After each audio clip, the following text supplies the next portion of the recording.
Hi, everybody. Thank you very much. You're too kind. All right. To recycle a joke, I told you Donald Trump wasn't a Russian agent.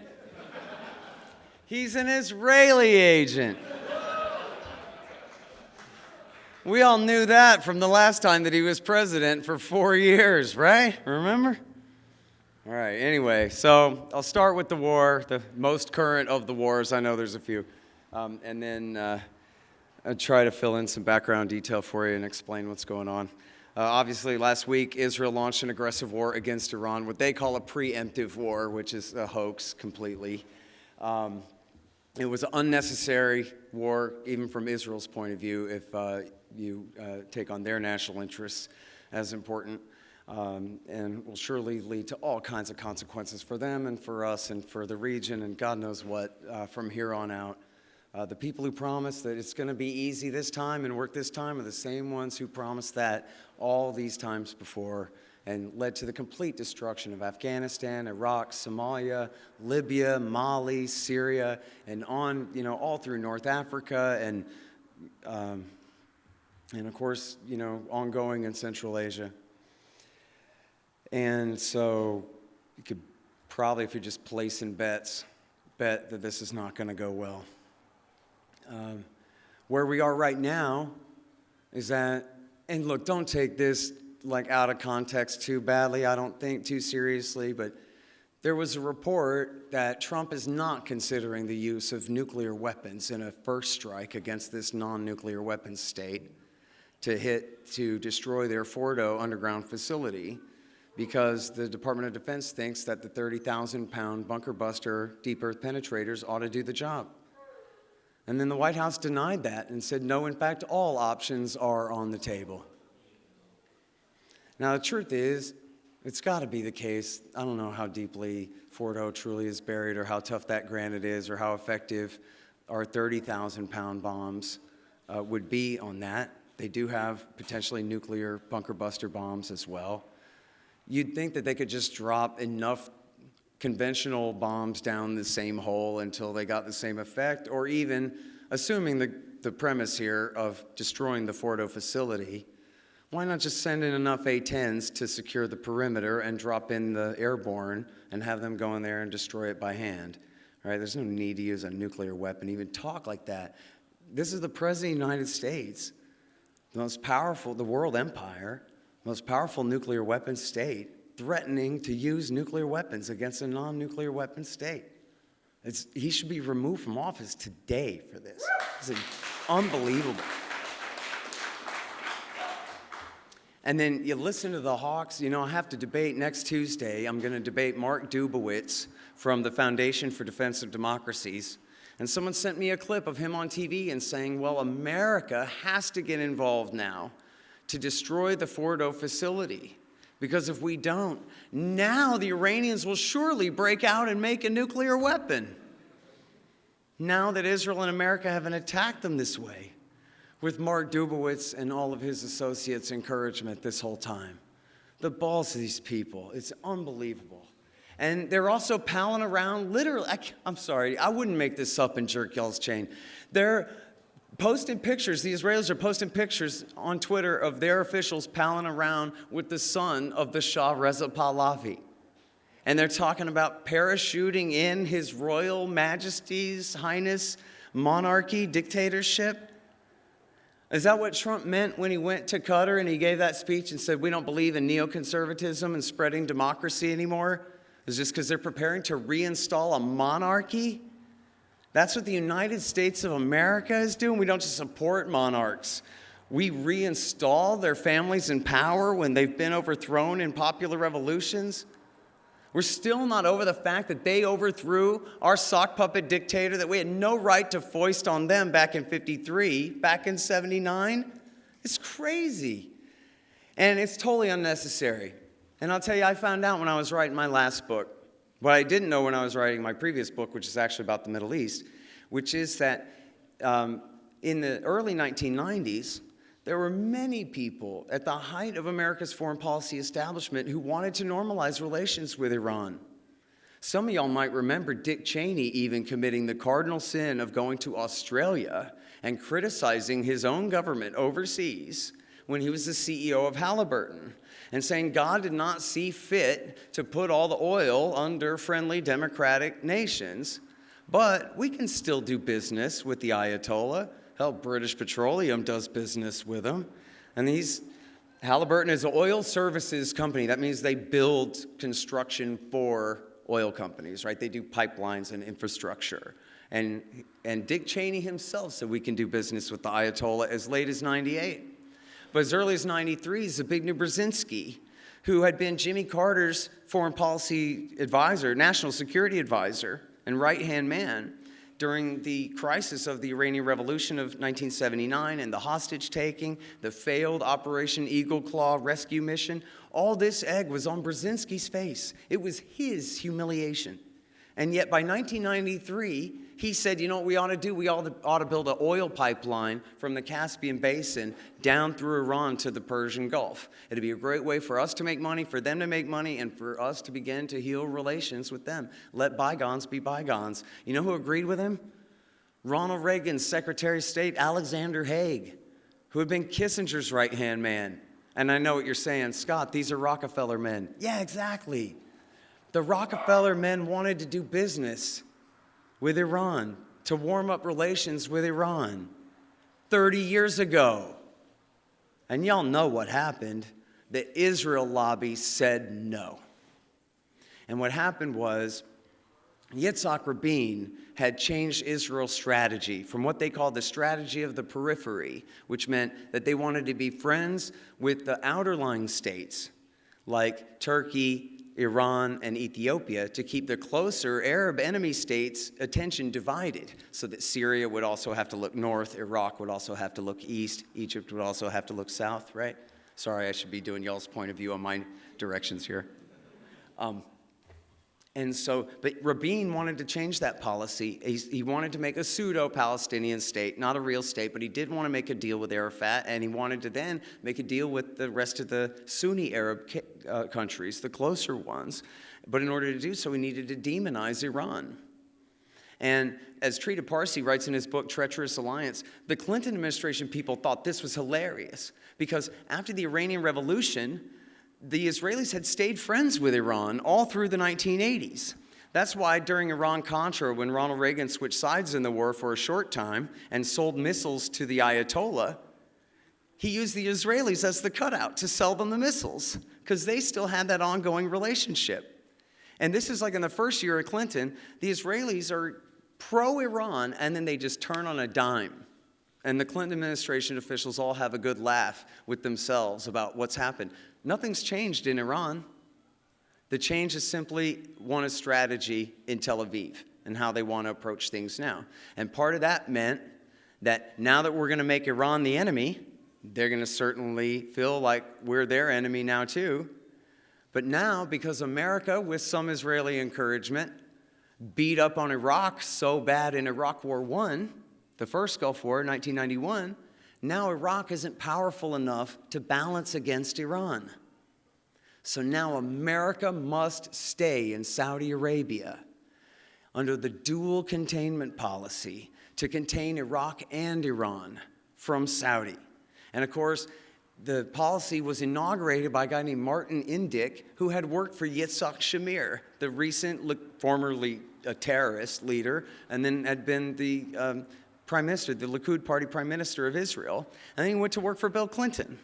And he's the founder of what's called the Washington Institute for Near East Policy, WINEP, which you'll see their experts cited all the time, which is literally a spin-off of the American Israel Public Affairs Committee. And their entire agenda is convincing American policymakers that our interests and Israel's interests are the same, when, of course, that couldn't be further from the truth. And so, as many of you know, the presence of those forces in Saudi Arabia, particularly to bomb and blockade Iraq that whole time, was the single leading major grievance of al-Qaeda, who were, in fact, America and Saudi and Britain's mercenary terrorists that we used against the Soviets in Afghanistan, against the Serbs in Bosnia and Kosovo, and against the Russians in Chechnya. And yet this is what turned them against the United States. Bill Clinton might have been providing them support here, here, and here, but he was still driving them crazy here, here, and here. And their war, as many of you may know, they had attacked us numerous times throughout the 1990s in the lead up to September 11th, and this was the number one grievance on their list. Their second grievance on their list was American support for Israel and their brutality against their helpless captives in Palestine and the people of Lebanon. And in fact, importantly, after Yitzhak Rabin was murdered by a Benjamin Netanyahu fan in 1995, he was replaced by Shimon Peres for a short time. And Shimon Peres, in an act of toughness and furthering the Rabin doctrine of turning the periphery strategy around, reinvaded southern Lebanon to attack the Shiites there. And when he did that, get this, it was literally Naftali Bennett, the future and probably our future again, Prime Minister of Israel, who was the officer who called in an artillery strike on a UN shelter and killed 106 women and children. And when Osama bin Laden issued his first declaration of war against the United States in 1996, get this, it's called Declaration of War Against the Americans Occupying the Land of the Two Holy Places. Pretty subtle, right? Anyway, so right in there, in the very beginning of it, he goes on about the Qana massacre, says, we'll never forget the severed arms and legs and heads of the babies of Qana, and like that. Well, guess what? It was Mohammed Atta and his buddy Ramzi bin al-Shibh were these Egyptian engineering students studying in Hamburg, Germany, and when they read that, they decided to volunteer for this Saudi to get revenge on Americans for supporting Israel slaughtering Lebanese, see? And so that's why they told you they hate us for our freedom. That's why they told you the Taliban did it, because they hate that you're free and love your mama and Jesus and whatever. Because the reality was, it was Israel had driven these people to turn against the United States of America due to American support for it, with their total impunity in their war crimes against women and children, even way back then. And then what happened after September 11th? Then we kick off a whole era of war, mostly for Israel. They couldn't wait to pivot out of Afghanistan. Not that I'm saying they should have stayed there, or I wrote the book on getting out of there, but they couldn't wait to pivot to Iraq. And why? What was the big deal with Iraq? Well, it's absolutely true. W. Bush was the president. He was the one calling the shots and won. His father was humiliated by the fact that he lost after one term with Saddam still in the chair. And also, he probably believed the absolutely ridiculous hoax that Saddam Hussein tried to murder his father with a truck bomb in an assassination plot in 1993. Bill Clinton bought it, and that was one of the things that gave him the impetus to go ahead and adopt the dual containment policy. But that wasn't the Israelis that pulled that hoax off. That was the Kuwaitis. And get this. Everybody knows the babies in incubators hoax from Iraq War I, where the daughter of the ambassador testified to Congress that she was a nurse at the hospital in Kuwait City and that she saw Iraqi soldiers dump helpless infants, premature infants, out of their incubators, leave them, quote, on the cold floor to die, just to run off and steal their incubators, maybe even to just destroy them out of cruelty, right? Well, that was a complete and total hoax. Well, literally, it's 2 years later. Her father is the guy who makes up this story, that this whiskey smuggling ring was trying to set off a truck bomb and kill George Bush Sr. Total hoax, debunked by Seymour Hersh by the end of the year, but everybody still believes it anyway. I mean, people everywhere still believe this story, just because they heard it once and no one ever said it was a lie, and so fine. And I'm sure W. Bush bought that too. I think Dick Cheney wanted to make some money for his buddies at Halliburton. He had made some bad business decisions as CEO. I think he was trying to compensate for. Donald Rumsfeld had his doctrine of military transformation, where he wanted to stick it to big army and instead give their money to the Air Force and special operations teams so we can do light and fast regime changes and move on to the next one and this kind of thing. And then there's the neocons. Now, who's and what's a neocon? Everybody says that everybody who's a hawk is a neocon, but that's not what neocon means. It's a group of people. And it's a biographical description, and they're called neocons because they were new conservatives. They had been leftists, most of them Trotskyites. And a lot of people say, even recently, Mark Levin has said that this is a smear term for Jews and just is an anti-Semitic term. And that's not true. It is a largely Jewish movement because, after all, Trotskyism was never that popular in the United States, except for a few neighborhoods in Brooklyn and places like this, and, wide and disparate colleges, but never had a lot of grassroots support. So that is the background of a lot of the guys who were involved in this movement. But there were Catholics and Presbyterians and others involved as well. Zalmay Khalilzad is their pet Muslim, so it's not exclusively a Jewish thing. But what it is it's a sect of guys who were leftists. And what was Trotsky's split with Stalin? He wanted world revolution, overthrow everything.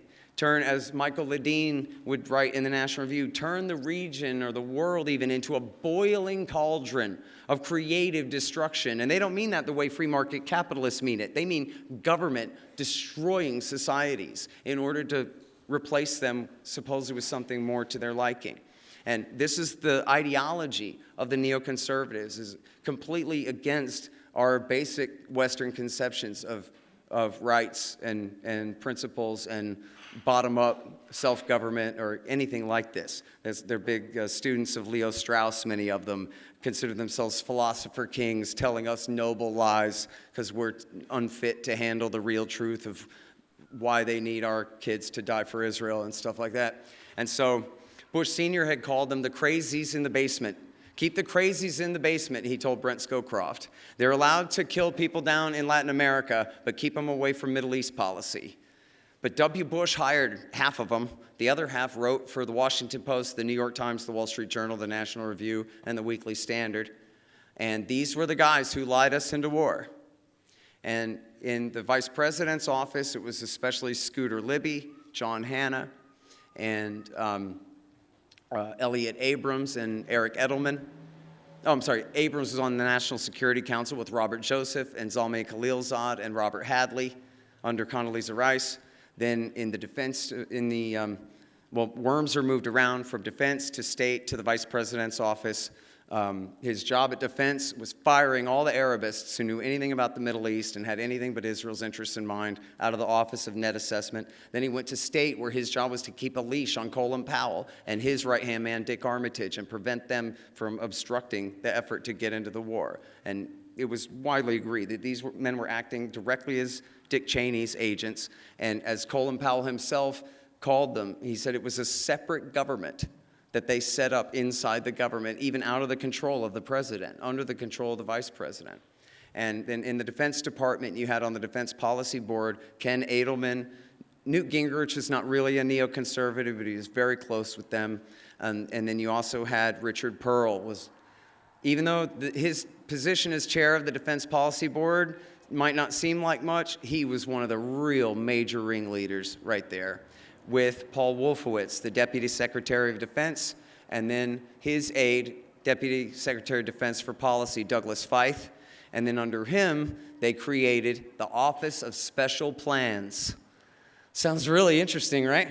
Sounds really boring. This is where they laundered all the lies to make you and your families afraid enough to let them go and launch their aggressive war against Iraq in 2002 and 2003. The CIA, they would torture lies out of people even to pretend Saddam was back in Al-Qaeda, whatever you got. But they wouldn't quite go far enough on the WMD lies. Those analysts wouldn't quite get it together. So they really needed the neoconservatives to dig through the CIA's trash and take whatever nonsense that they could get some exile to repeat and quote and funnel all that into the intelligence stream. And that was how they made the case for that war. And why'd they do it? They did it primarily because David Wormser and Richard Pearl were convinced that this would be good for Israel. And they'd written this plan in 1996 for Benjamin Netanyahu. Right after Shimon Peres was out, Netanyahu came in for the first time. And they wrote this policy paper for him called A Clean Break, a new strategy for securing the realm. And there's a companion piece called Coping with Crumbling States as well. I hope you guys got a pretty good picture of the Middle East in your head here. And so here's the neocons thinking. I know this sounds crazy. Maybe it's too complicated to really understand at first glance, but you can rewind this, you know.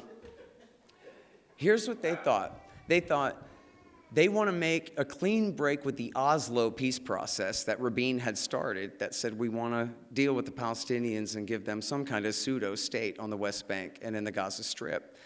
And they said, well, we're Likud. We don't want that. Forget that. We want to steal all of Palestine one day. Screw those Palestinians. Problem is, though, is we got Hezbollah on our northern flank, and they're armed by Iran by way of Syria.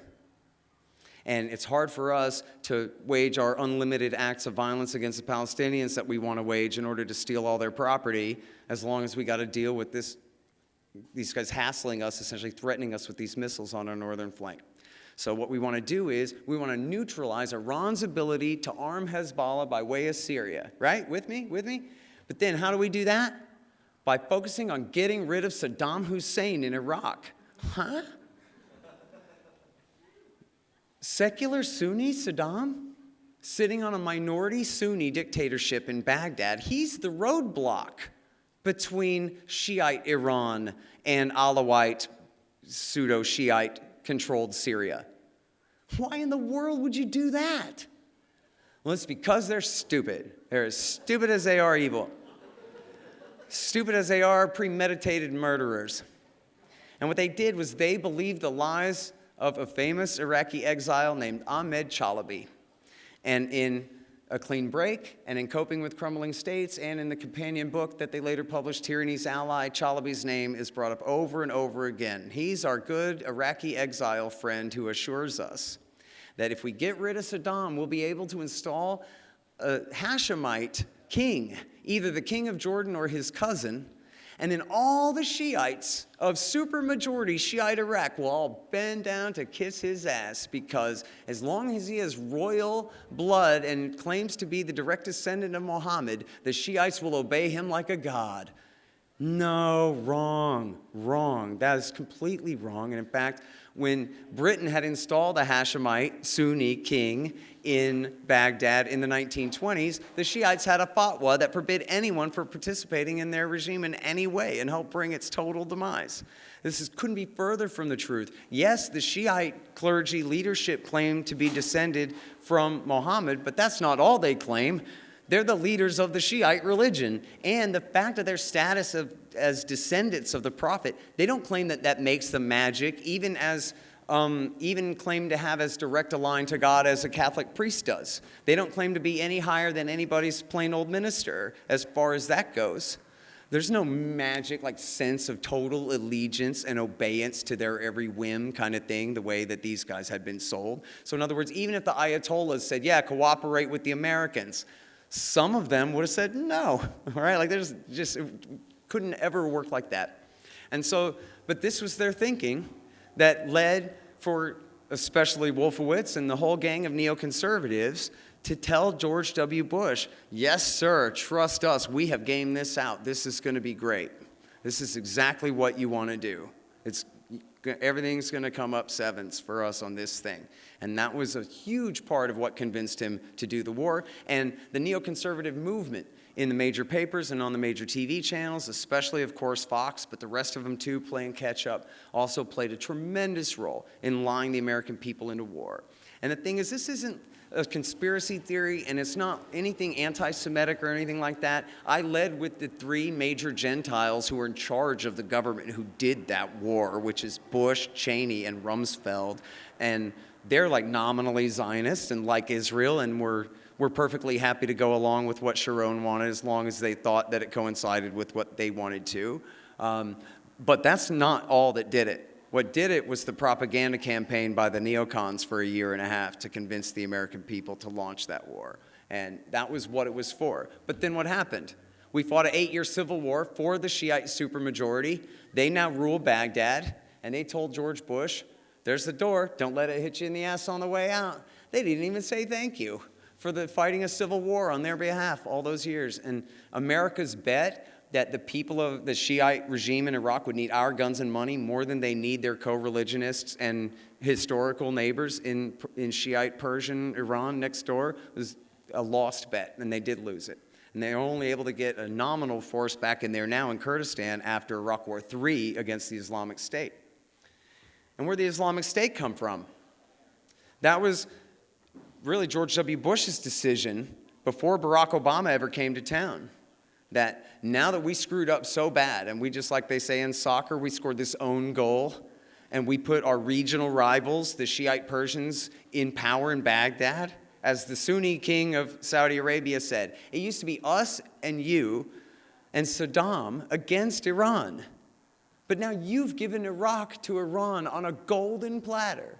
They have very fancy platters in Saudi. We just do silver mostly here, you know. But, and so that was the case. And so Bush then said, oh, yes, Your Majesty, I'm so sorry. What are we going to do about this?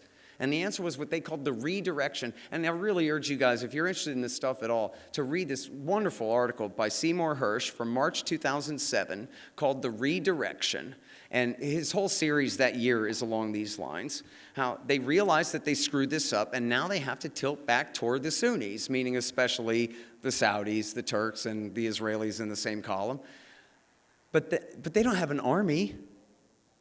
Tilting back towards the Sunnis means tilting back towards al-Qaeda. It means tilting back toward the bin Ladenites, who had just been the vanguard of the Sunni insurgency that had just killed 4,000 out of the 4,500 of our guys that died fighting in Iraq War II. The other, and I'll go ahead and add this now because it needs to be in here somewhere, the other 500 that were killed fighting the Shiites, and you'll always hear this. You will hear this in the war propaganda this week if you listen. They'll say Iran killed 600 of our guys in Iraq. That's a lie. Shiite Iraqis killed 500 of our guys in Iraq.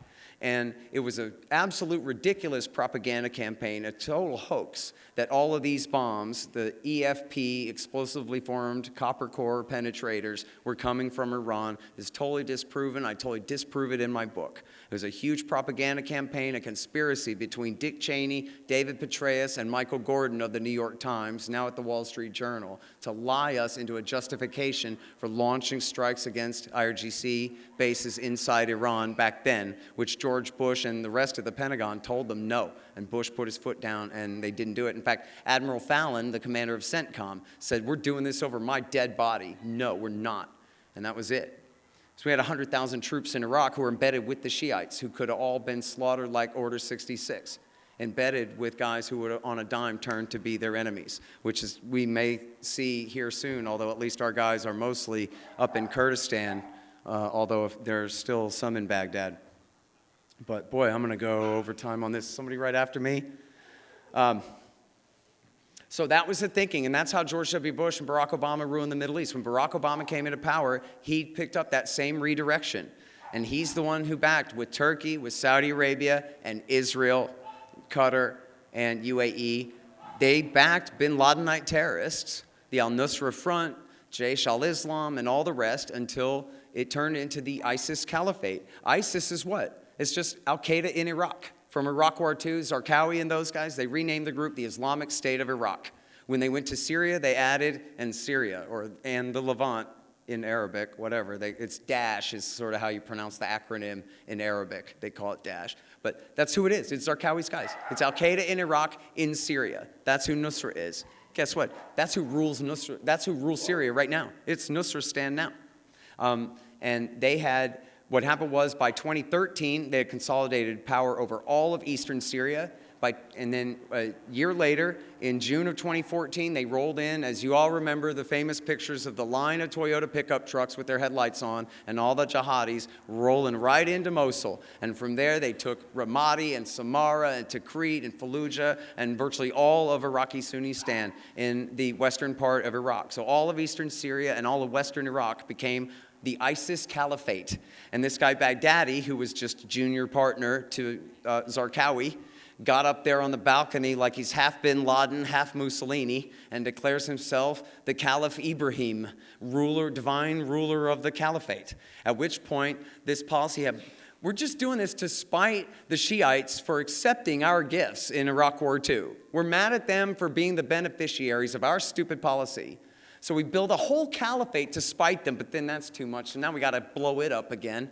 And so they launched Iraq War III, where they literally were flying air cover for not just Iraqi Shiite forces, but literally for the Iranian Quds Force on the ground, fighting into Crete. And I have quotes from the American Air Force saying, well, they are good fighters, and yeah, it is kind of ironic. We're flying air cover for the Iranians down there. And I have the quotes from the Iranians going, well, we do appreciate the air cover from the Americans, fighting against the bin Ladenite state that Obama built to spite them for, again, receiving the blessings of George W. Bush in the previous era there. And so then ultimately, though, Russia did intervene in 2015, and with the help of Hezbollah and the Iranian Quds Force, at least advisors, they defeated the al-Qaeda terrorists and herded what was left of their forces into the Idlib province, where they essentially just stayed frozen in amber, ruling this little rural province on the Turkish border, all through the first Trump administration and through to the very end of Joe Biden, when evidently the Turks and the Israelis activated them.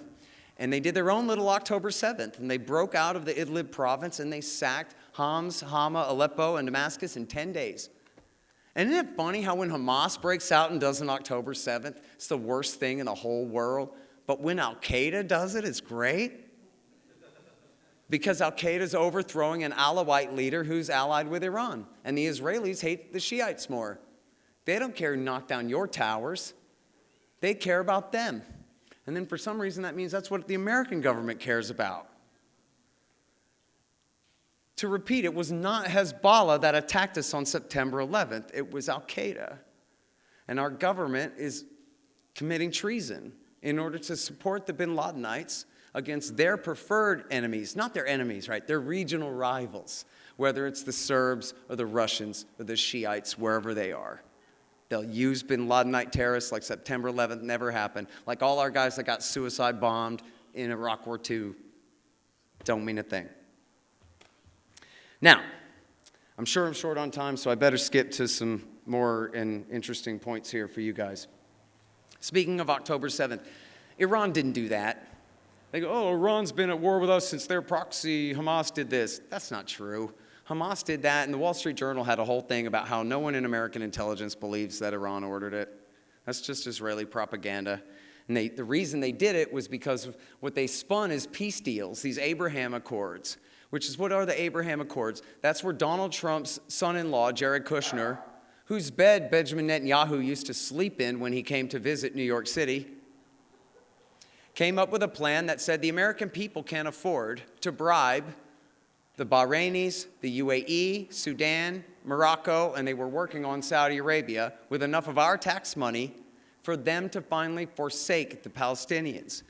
These weren't peace deals. None of these countries were at war with Israel. What it was they had always promised never to truly normalize relations with Israel until the Palestinians got either citizenship or a state, and the end of their status as occupied slaves, essentially, of the Israelis. And what Kushner figured out was, well, what's your price? I got a printing machine.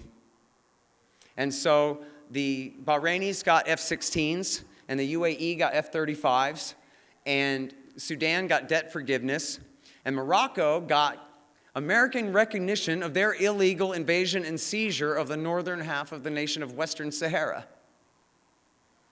And for those bribes, these countries then went ahead and recognized Israel. And then what happened was Benjamin Netanyahu, on September the 22nd, 2023, went before the United Nations and he held up a map of the new Middle East. And this is an inside joke. He was mocking Shimon Peres. Shimon Peres says we have to deal with the Palestinians so that we can befriend all the Sunni Arab states. And Netanyahu says, oh yeah? And he holds up his map of the new Middle East. There's no occupied territories on there. It's all Israel, greater Israel. And he says, well, look, all these Sunni states are our allies now. The Netanyahu doctrine is we win, the Palestinians lose. They get nothing. They get no citizenship. They get no end to the occupation. They get no independent state of their own. And in the speech, he just essentially flips upside down and says the Palestinians were holding everyone else hostage in this thing. And the speech is essentially about how Palestinians, you lose, I win, I get everything. And then 2 weeks later, they broke out of their pen and launched the October 7th attack in order to heighten the contradictions, to reinvigorate the controversy of their occupied status, and to make it politically impossible for Saudi Arabia to continue with this betrayal of them, which they had always promised never to do. And so that was the purpose of it. And I'm not saying at all that any innocent civilian who died that day should have died. In fact, there should be an important lesson for national governments and armed groups of all descriptions everywhere. Now, how horrible it was that they killed innocent civilians there, and how horrible it was for their cause that they killed innocent civilians there, to the point where, and this may be true, because there's a lot of evidence where you would think this. We don't know what they were thinking. We do know what they knew, and we know the Israelis knew plenty to stop the attack from even happening. Many suspect they let it happen on purpose because they wanted the outrage that would be generated by dead civilian bodies. And Hamas, whether that's true or not, Hamas obliged Likud with a crisis they could exploit. It was the stupidest thing they could have done for their own people. And just think of the opposite. What if they'd driven right by the rave, honk honk, and then gone on, and the kibbutzes, and then had just gone straight to the military base and even died trying? It would have been horrible, but it wouldn't have been anything like what happened. And of course, the Israelis, went with the whole babies in incubators, babies on bayonets propaganda, and embellished their tales of victimhood of that day beyond any reason. I recommend, for anyone who doubts that, I highly recommend you watch. It's just proven beyond any shadow of a doubt in the documentary Atrocity, Inc. by Max Blumenthal. And it's Israeli media that debunked all this stuff. It's Israeli media that admitted no one's stomach was cut open and their baby removed. No baby was thrown in an oven. No babies had their heads cut off and their bodies hung from clotheslines. No families were tied up together and set on fire. No teenage girls were raped or any of this. I believe there may have been a couple of rapes, but there's no evidence whatsoever linking Hamas directly to those. And there was certainly nothing like the campaign of mass rape that the absolute liars at the New York Times put out in December of 2023. Right when heat was really getting on Israel for how hard they were going on the thing, the New York Times came to their rescue with this gigantic hoax by Jeffrey Gettleman, who specialized mostly in justifying slaughtering Somalis, I thought. I don't know why he thought this was his beat, but it's completely destroyed his lies and the rest of their lies. This so-called aid group, Zaka, who embellished all these stories about dead victims, dead civilians, and so forth. And think about the cynicism of the Israeli government here, where they're telling these people whose mothers and sisters were killed that your mother or sister wasn't just killed, she was raped to death all afternoon by a savage pack of demons. They told their own people that to get them that riled up, to get us that riled up, to justify what they're doing, to justify in their mind, and for their needs, in that use of that term, what they're doing to the poor Palestinians, which is a genocide, which is an attempt to destroy their society. Genocide doesn't mean after everyone's all dead, it better be at least 5.8 million. Genocide means when and not just, it doesn't just mean mass killing either. It means when the attempt is to destroy someone's country, their nation, their society, which is exactly what Israel's doing, wiping Gazan civilization, the Palestinian civilization in Gaza, off the face of the earth, destroying entire cities at a time, burying people alive, targeting families, targeting hospitals, targeting every university and school, every government office that might have land records or family histories or anything that they can, deliberately targeting toddlers and pregnant women. It is straight up Nazi behavior by the Israeli state. And you can read their own media about it. They kill Palestinians for, quote, sport, when they're, quote, bored. They accuse Hamas of hiding behind human shields. Well, first of all, they put all their military facilities right in downtown Tel Aviv. So as far as Hamas firing from near civilians, okay, but they do that exact thing. But far worse, they officially have something called the Mosquito Protocol. This is what a senior Israeli military officer told Haaretz was a, quote, sub-army of Palestinian slaves, end quote, that they forced to go into buildings and tunnels and rubble to clear. Palestinian women and children and elderly, innocent people, not Hamas terrorist captives who would dare to resist their complete annihilation. But literally, women and children and elderly forced to go through tunnels, forced to dig through rubble, just in case there's a booby trap that they get it instead of a soldier who's actually doing the invading. A sub-army of Palestinian slaves. That's human shields. A soldier holding someone in front of him like an officer, with Princess Leia in The Empire Strikes Back. That's a human shield, and that is official Israeli policy. So, every accusation, a confession by them. And now, I have too many things on my list here, but let me just get real quick to well, not real quick, but if I have enough time to explain the nuclear program here so that you understand, okay? George W. Bush, in 2002, he declared Iran part of the axis of evil. You remember this? You'll love this, okay? Get this, guys. The Ayatollah and Saddam Hussein and Osama bin Laden and Kim Jong-il are all working together against you. Even though the Ayatollah and Saddam Hussein hate each other more than any two men in the world. The Ayatollah probably wasn't too concerned with Osama bin Laden, but certainly had no relationship with him whatsoever. Saddam Hussein was terrified of Osama bin Laden and jihadists of his ilk. And Kim in North Korea? Listen, guys, the only reason they put North Korea on that list is because if they said Syria, you would have said, this speech was written in Tel Aviv. So they said, oh, you know what we should do? We should put North Korea in there. Okay, but so here's the policy. Saddam Hussein said, my hands are up. Everybody says to this day, he was bluffing. He was pretending he had weapons. Oh, really? Is that what it said in his 12,000-page dossier that he turned over to the UN, which was the same one that he'd given up in 95, that had everything that there was to know? His son-in-law defected. Hussein Kamel defected in 95 and gave him everything. America knew that he didn't have any unconventional weapons. They were lying, man. They were torturing lies out of people to come up with that justification. And they were in a hurry, and they got it done. They kept you scared enough and got it done. In North Korea, after a year worth of bullying, I don't have time, but it was all John Bolton and George Bush's fault that they withdrew from the NPT, kicked the inspectors out of the country, and then they started making nuclear weapons, and that's why they have at least a few dozen now. Because George Bush pushed North Korea to nukes. And guess what? Guess who doesn't mess with North Korea? Yeah, anybody. Because now they got atom bombs. The Ayatollah took a different take. The Ayatollah said, listen, my books are open. Iran is a member in good standing of the Non-Proliferation Treaty of 1968 and has been since the Shah's day. We have a safeguards agreement with the IAEA, and we have no nuclear facilities anyway.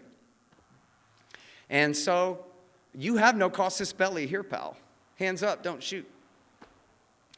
So it did turn out, though, that they did have a secret program, a very rudimentary one, and they did go to the black market to get the parts for it. They tried to buy a light water reactor, which doesn't produce weapons-grade waste, from China, but Bill Clinton prevented that from happening. So they couldn't go to the open market to get any nuclear facilities. What happened? They had to go to the black market, so they bought nuclear centrifuges from the Pakistani nuclear scientist and black marketeer A.Q. Khan. And they dug a tunnel at Natanz, an underground warehouse at Natanz, and they started building a centrifuge facility there, which was outed by an American analyst named David Albright, and then the Israelis seconded that through their cutout, a communist terrorist cult from Iran called the Mujahideen-e-Khalq, who you may be hearing more from them in days come soon here. But all that was going on at Natanz there was they created the place. They had not introduced any nuclear material into anything, and so they were not in violation of any safeguards agreement. And what they've done is they created a civilian nuclear program.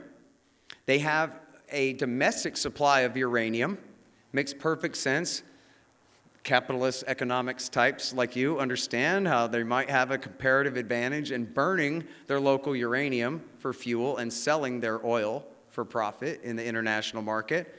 Not as much demand for uranium as you might understand.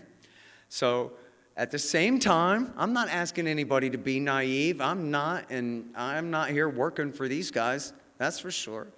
The truth of the matter is what they had created with their civilian nuclear program was a latent nuclear deterrent. This is the same as Germany, Japan, and Brazil right now. It means they've proven that they have mastered the fuel cycle. They know how to convert uranium from ore to yellow cake to uranium hexafluoride gas and then enrich that to be higher and higher percentages of uranium-235. The higher the percentage of uranium-235, the hotter it gets your water for your electricity program. They use 20% for targets for their medical isotope reactor, for radiation treatment for cancer and for radioactive dyes and stuff. But to get up to weapons grade, it needs to be above 90%. So in other words, Iran's stance has been akin to, I have a revolver in one pocket, I got bullets in another. Let's you and me not fist fight here, pal, and escalate this thing. And America's position, forget the analogy, their position has been subtly implied, not very subtly implied.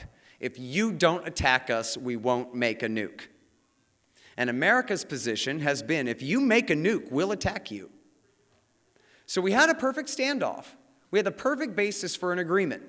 Okay? You guys don't move from latent to real program, and we won't move from threatening you to actually killing you. All right?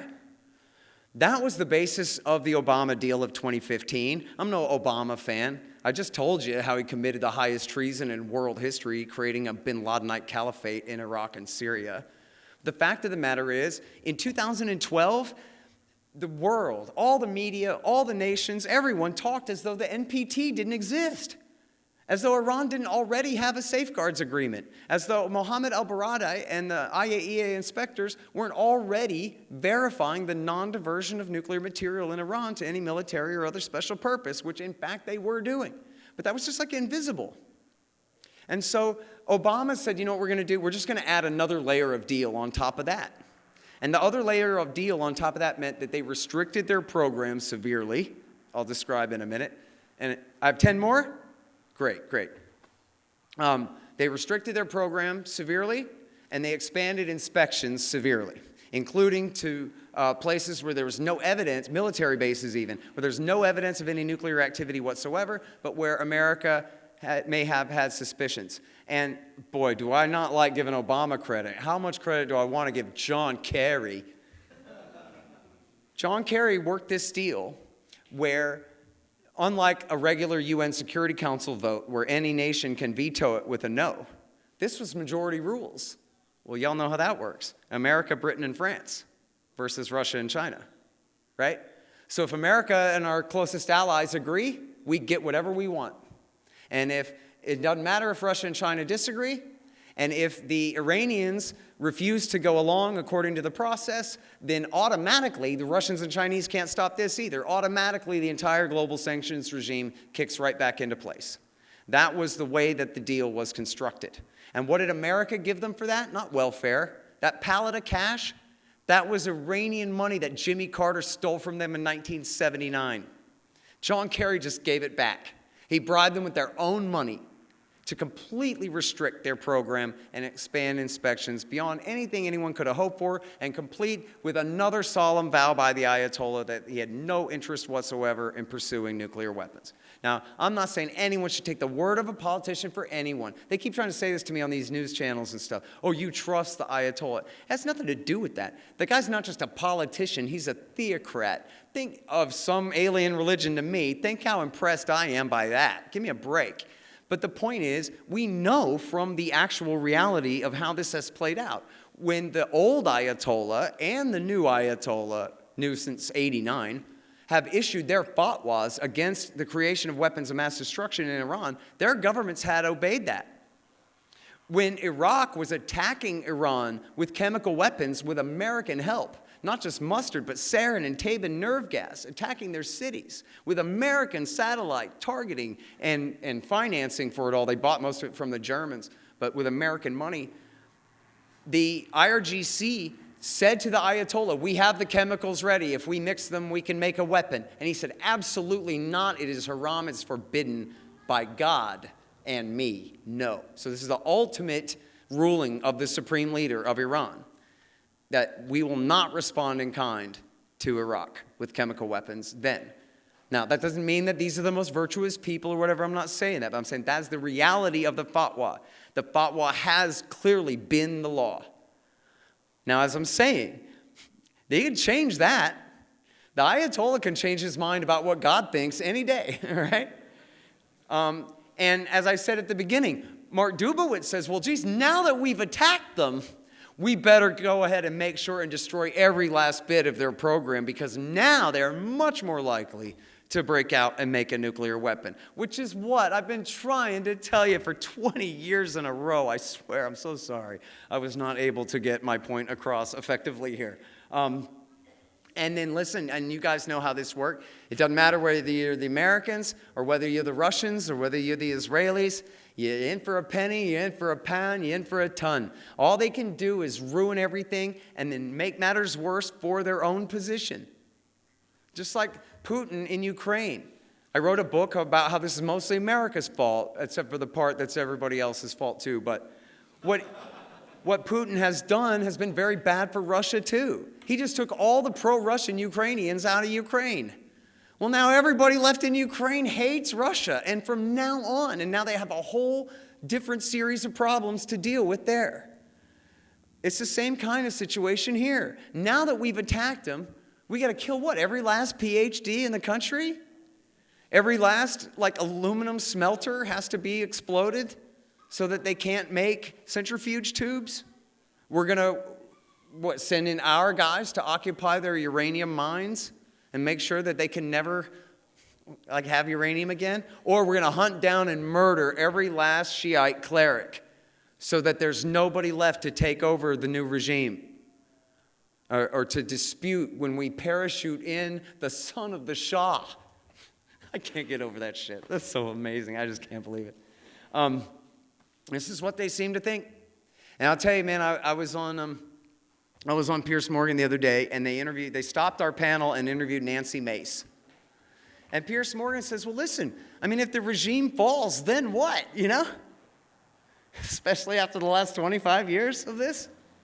And she goes, well, the Iranian people will just have to rise up. And then, it'll work out, whatever. See, so I remember this from 2011. Does anyone remember the California congressman from Orange County, Bob Dornan? And Bob Dornan was on CNN, and they said, well, but if we're going to replace Assad and the Ba'athist regime there, we're going to replace him with who? And Bob Dornan said, well, we just have to hope that someone will come to the fore. Come to the fore? And then what do we get? We got the caliphate. And again, the ISIS was defeated, but then Donald Trump, that different war criminal, Joe Biden and Recep Erdogan and Benjamin Netanyahu just helped al-Qaeda take over Syria. Donald Trump, I swear this is true, you can find it. Donald Trump met with Mohammed al-Jalani, now calls himself al-Shara, or maybe that's his real name, is al-Shara, the former leader of al-Qaeda in Iraq, in Syria, who's now the president there. And Trump goes, oh, he's so tall and strong and tough and handsome. And he has a real tough past. A tough past, killing American soldiers in Mosul and Ramadi by his own confession in Iraq War II. But that's what Israel wants, see? And that's the difference between Israel's interests and America's interests. It was al-Qaeda that knocked our towers down, not Hezbollah. It's the radical Sunni edge of those people from the countries America supports the most and who hate us the most for that, who are the enemies of the American people and remain a major danger. And I'll close with this. Anybody remember the New Orleans New Year's Day attack? It got all obscured because there was this weird thing that went down in Las Vegas where this soldier also did a suicide truck bombing at a Trump hotel, and he wrote some weird email to Sean Ryan about a bunch of junk, and but it confused the whole issue, and everybody forgot all about what happened in New Orleans. But what happened in New Orleans was that an American soldier, a veteran, who converted to Islam, declared his loyalty to ISIS. And who knows if the guy's off his meds or strung out on meth or what his problem was entirely. But apparently he filmed himself in messages to his family all the way driving from Houston to New Orleans. And they haven't released that video or released that transcript. When he got there, he hit the gas, he ran straight down Bourbon Street, and I'm sorry, does anyone know how many people he killed? It was a couple of dozen people died and many more wounded. It was horrible. And it was extremely lucky that when he crashed into a bunch of construction equipment right in front of a group of cops. Like 6 cops were just standing right there. He goes, salam! He gets out of the truck with a gun in his hand, and they just blow him away. But otherwise, it could have been much worse. If he had a couple of guys with him, you seal off this exit, you seal off that one, you get on a rooftop, you ride in the back of the truck, you have a horror show beyond reason. You know, just a few months back, a 14-year-old boy went to his junior high school and killed 3 or 4 people before they were able to stop him. 14-year-old boy with an AR-15, probably bigger than him, was able to do that much damage in an instant. And they won't release the transcript, and they won't release the video of that veteran's rants. But I'll bet anyone here, dollars to dimes, that he was ranting about American support for Israel's genocide in Gaza. And those people, imagine a bunch of people partying on New Year's Eve on Bourbon Street. Right? Not a single person there could possibly have ever had a thing to do with affecting or determining American policy in any way. Right? And they had to die for Israel's sins. And we're going to keep facing terrorism on our soil from bin Ladenites and hell, maybe now Hezbollah types after all, now that we're at war with Shiite Iran, as a consequence for American support for Israel. And what do we get out of that to benefit? Nothing. They're not our greatest ally. We're theirs. As Netanyahu himself said, it's absurd. Thank you.